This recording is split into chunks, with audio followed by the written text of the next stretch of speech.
Hi friends, welcome to my channel learning all aspects of food safety.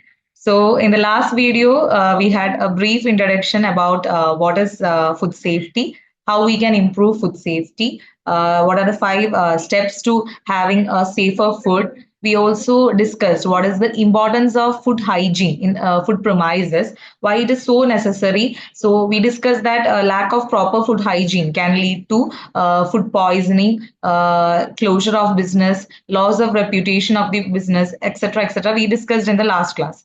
So in this class, we will be discussing about what are the major hazards, food hazards that can be, what we say, occur in food businesses. So what all things we have to take care so as to control these hazards, to prevent these hazards. Okay.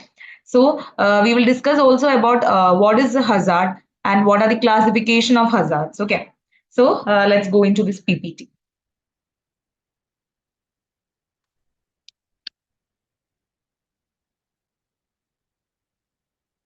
So food hazard is any agent that has the potential to pose threat to human health or cause illness.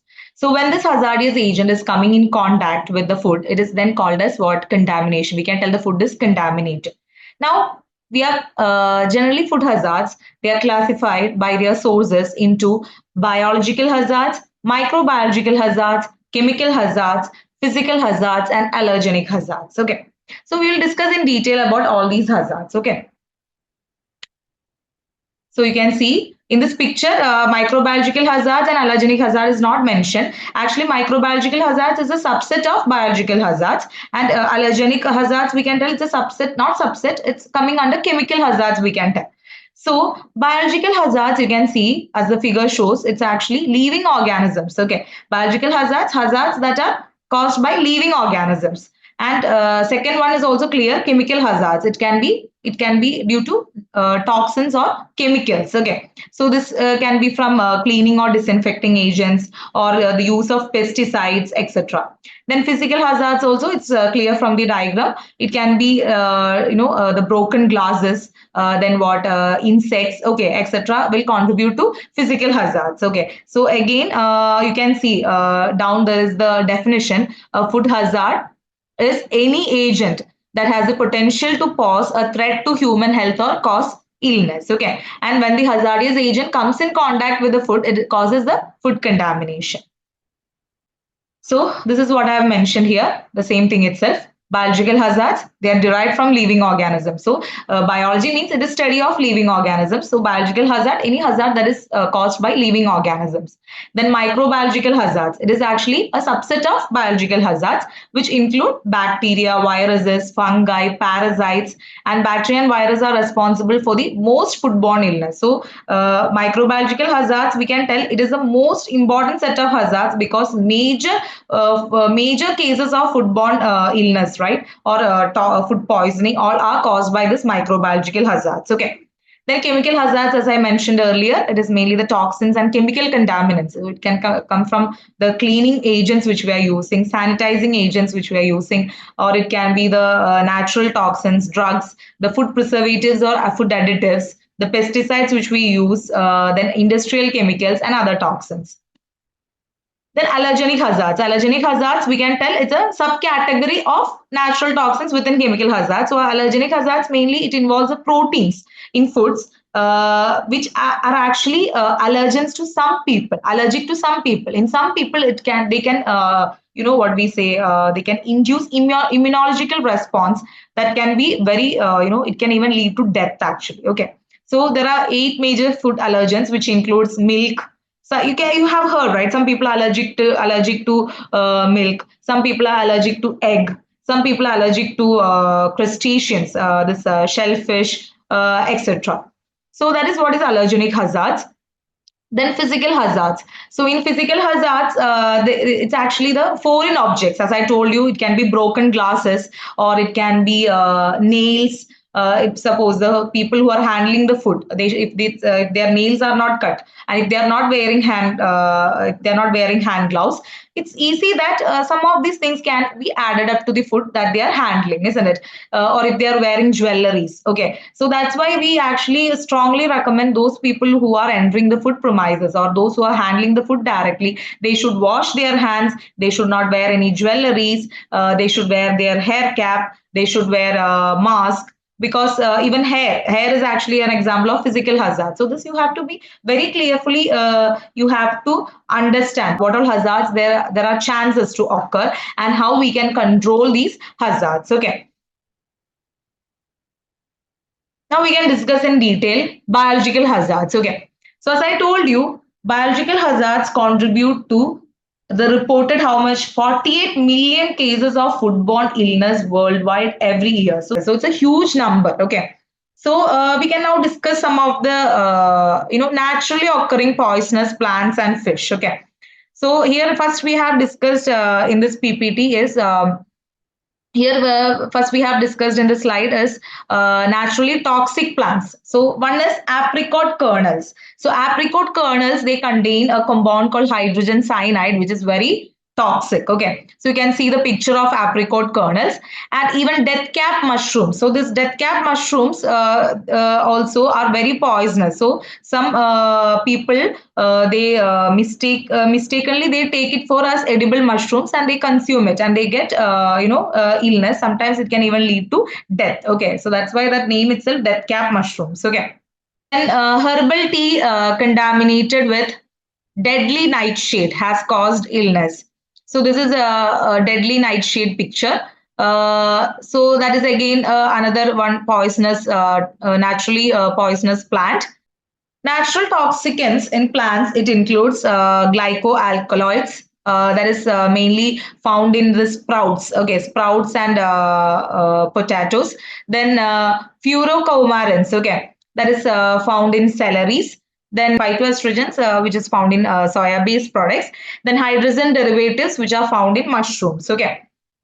Then in March 2005, so you can see a case where 27 children died and 100 became ill following the consumption of cassava. So you can see this cassava means tapioca, yeah. And the cyanide was actually present in the skin of this tapioca. So 27 children died and 100 became ill. Okay, we cannot take lightly, because all these things, it actually contribute to major loss, even the loss of life. Okay. Even red kidney beans and haricot beans, you can see the picture. They has a naturally occurring compound called hemagglutinin, which is responsible for causing illness. So if it's actually, if it is undercooked, or if we eat it raw or undercooked, it can even lead to these conditions like nausea, so vomiting, abdominal pain, diarrhea. And what we can do is, in order to destroy this hemagglutinin, we have to boil it for about 10 minutes. Okay, so properly cooked food is also a very important thing. Okay, if food is not properly cooked, then the microorganisms will not be killed, and this in turn can cause foodborne illness. Similarly, naturally toxic fish. So naturally toxic fish, you can see puffer fish. You can see the picture. Okay, it's looking really dangerous, right? So the puffer fish, the organs of this puffer fish are highly toxic. You can see the gonads, liver, and intestine are highly toxic. It's considered as a delicacy by the Japanese people, and consumption of these puffer fish has caused death because of failure to remove these toxic organs during the preparation of the puffer fish. Okay. Similarly, another important thing is red whelk poisoning. So red whelk, you can see the picture. So this red whelk poisoning, how it happens is, the salivary glands of this red whelk, it has a compound called tetramin. This tetramin is reason for food poisoning. Then another one is scombro toxic fish poisoning. Okay, so the scombro toxic fish poisoning happens how, this fish has the fish inside its body. It has amino acid called histidine. So this histidine, when the fish is not stored at proper temperatures, that is when temperatures like exceed above 4 degrees Celsius, Fish is easily attacked by microbes like Morganella, Hafnia, and Klebsiella species, and they convert this histidine to histamine. So when this when this histidine is converted to histamine, this histamine gets accumulated in the fish, and it can lead to excess levels above 50 ppm. Consumption of this fish can lead to foodborne illness. Okay. And this scombrotoxic fish poisoning, the symptoms onset begins between 10 minutes and 3 hours, and it may last up to 8 hours. Okay. And the symptoms mainly include headache, nausea, vomiting, abdominal pain, rashes on face and neck, burning or peppery sensation in the mouth, sweating, and diarrhea. All these are the symptoms of scombrotoxic fish poisoning. Okay. Now let's discuss about the microbiological hazards. As I told you, this is actually a subset of biological hazards and contribute to majority of foodborne illness. Okay. And in this also we have four major types. We have bacteria, viruses, parasites, and fungi. Okay. So we will discuss in detail each of them. Okay. So virus. So virus, again, norovirus is the most recognized among them, and other non-viruses includes enterovirus, rotavirus, astrovirus, hepatitis A virus. Okay.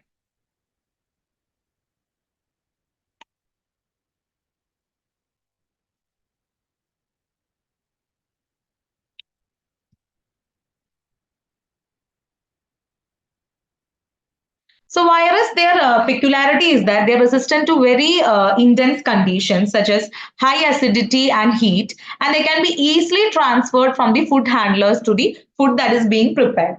So viruses that are commonly associated, viruses are most commonly associated with contaminated water, seafood, vegetables, and food handlers. And some of the infectious diseases which are caused by viruses include gastroenteritis and hepatitis. Bacteria. Now, discussing about bacteria, as we know, they are single-celled organisms that can live on moist food items and cause unwanted changes and hazardous effects. So, they are found basically in water, air, soil, and gastrointestinal tract of animals. They can cause both intoxication as well as food infections. And types of this bacteria, they vary greatly, isn't it? In terms of their, what we say, in terms of their shape, in terms of their size, they all vary greatly. Some can survive extreme conditions, whereas some can be eliminated easily and have minimal threats to human health. And also, we know that some bacteria they can actually stay in inactive form called spores. So when favorable conditions come, only they will come to the active form. Okay, so that actually makes a major concern in food preparation. Okay.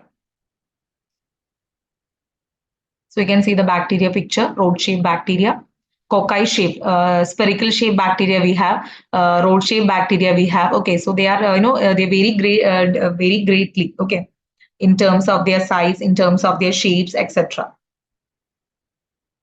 See, most commonly non-foodborne bacteria.